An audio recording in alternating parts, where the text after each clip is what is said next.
later sped swift galleys along the coast of Europe and through the gates of Hercules at Gibraltar to levy tribute upon Genoese, Venetian, and Florentine. The blue-eyed Teuton has been an adventurous pioneer. The soil of Texas felt the steady tread of this bold pioneer at a very early day. He was here even while the colors of the Castilian waved over the wide domain. He was in the Austin colony. One Ehrenberg was a survivor of the Fannin Massacre, the first exclusively German town. It was established in 1840 at Industry in Austin County. It was the nucleus of a series of German settlements along the Brazos and Colorado from Austin to Houston. These constituted Little Germany, in contradistinction to Great Germany, lying between the Colorado and the Rio Grande. Little Germany was populated mostly from the United States, while Great Germany received her colonists direct from the fatherland. Our little oasis lies in Great Germany, and was its beginning. Space will permit of only a bare statement of the important facts of the founding. To better understand the period to which we refer, 1845, let the reader recall a few facts of history. The royal standard of Spain had vanished in 1821 from the land of the Aztec and Montezuma, and the tricolor of the Mexican Republic with serpent and eagle had taken its place.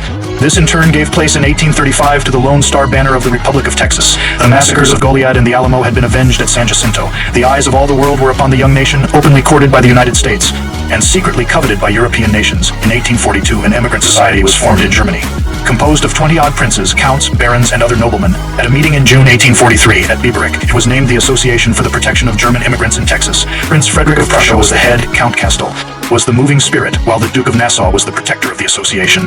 Prince Karl of Solms-Braunfels was appointed Commissioner General and sent to Texas to investigate in 1844. The association purchased the Fisher-Miller Grant between the Colorado and the San Saba, a terra incognita, 100 miles from any settlement. In November and December 1844, 3 shiploads of immigrants landed at Galveston and were reshipped by Prince Braunfels by schooners to Lavaca Bay, where they landed on March 1st, 1845. They soon set out for the Fisher-Miller Grant headed by Prince Braunfels, he traveling in Texas pasts gone one present away. Landa floats in street carnival bird's eye view of the Landa Industries, 1902 princely style, while the colonists walked or rode in ox wagons. Becoming tired or discouraged, they went into camp at Victoria, and Prince Braunfels pressed on to San Antonio. There John Ram, an old Texas German, told him of the beautiful Como Springs, to which he was guided by one of Jack Hay's famous rangers. He was entranced by its great beauty and bought the tract from the Spanish owners. The colonists hurried on now and crossed the Guadalupe to the west side on Good Friday, March 1st, 1845. They pitched their tents on the high bluff overlooking Como River, where now stands the pretty Catholic church.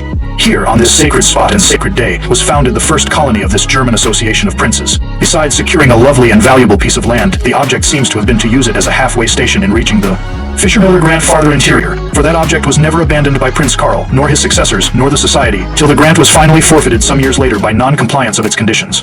A second attempt to reach it resulted in the establishment of their second colony at Fredericksburg, and a still later one in a few scattering settlements upon their lands along the San Saba. The colonists prudently forfeited their camp on the bluff, then erected on another high hill a log castle for Prince Karl. This was dedicated April 27, 1845, with much ceremony, and christened Sophienberg in honor of Prince Karl's sweetheart, Her Most Serene Highness, Lady Sophia, widowed, Princess of Lowenstein-Wertheim Rosenberg-Rockefort.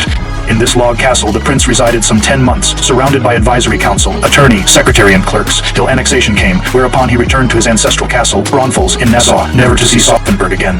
During his stay, the town was laid out and named by him New Braunfels, in memory of his estate in Germany. The colonists were given town lots and 10-acre farms, on which they built huts of logs, mud, brick, brush, prairie grass. Treaties were made with the Indians, who held full sway over the region. The society continued to send over many shiploads of immigrants in Yelbatsiliwitsi, but little provisions and less money. Baron von Moisbach, successor to Prince Joseph Landa's first mill, Yelbatsiling through Truth the Landa Roller Mills Braunfels, headed an expedition of about 3,000 collected at Old Indianola, waiting for transportation to the interior. Marching on foot mostly, not half of them reached their destination. One chronicler of the time says, the highways from the coast to the German settlements were strewn with human bones. The well grew sick, the weak grew weaker, dropped and died. Their companions buried them and pressed on. Soon there came a time when their bodies were left uninterred. Wagons were afterwards found with the dead bodies of the oxen still in the yoke, and round about them the remains of entire families. The condition of the remnant that reached New Braunfels was little better, and so many died that the cemetery was called Dr. Coaster's Plantation. The people were driven to a diet of herbs and acorns, till the Lipan Indians came to their rescue with venison and bear meat. After annexation, the Association of Princes became indifferent to their enterprise and sent over no money nor provisions, only immigrants to be fed and clothed. The colonists, forced to self-reliance, opened up their fields in Convention, Texas. Miller's Association Landa Park, May 13, 192, soon became prosperous and contented. Society was a strange mixture of prince and peasant, preserving the European regard for caste in the face of American democracy. Count Henkel von Donnersmert of Hesse-Kassel kept the first grocery in New Braunfels. Baron Wedemeyer, son of the Prime Minister to the King of Hanover, had a farm. Beer and wine were dispensed by Baron von Naundendorf. Baron von Dalby was a bronco buster, while Baron Krivich Chepri lived among the Indians. 57 years of American residence has left a very distinct foreign flavor about this little German community. The modern city New Braunfels is beautiful beyond description. The streets are broad, straight, and well-graveled, fronted by commodious stores, lordly residences, or cozy cottages. The plaza is a perfect gem of neatness and beauty, with fountain rivaling those of the Alhambra. The artistic courthouse is more for ornament than use. Mr. Landa recently said to the St. Louis merchants visiting New Braunfels that there had been only 3 failures in the city: the jail, the hospital, and the poorhouse, which are always empty.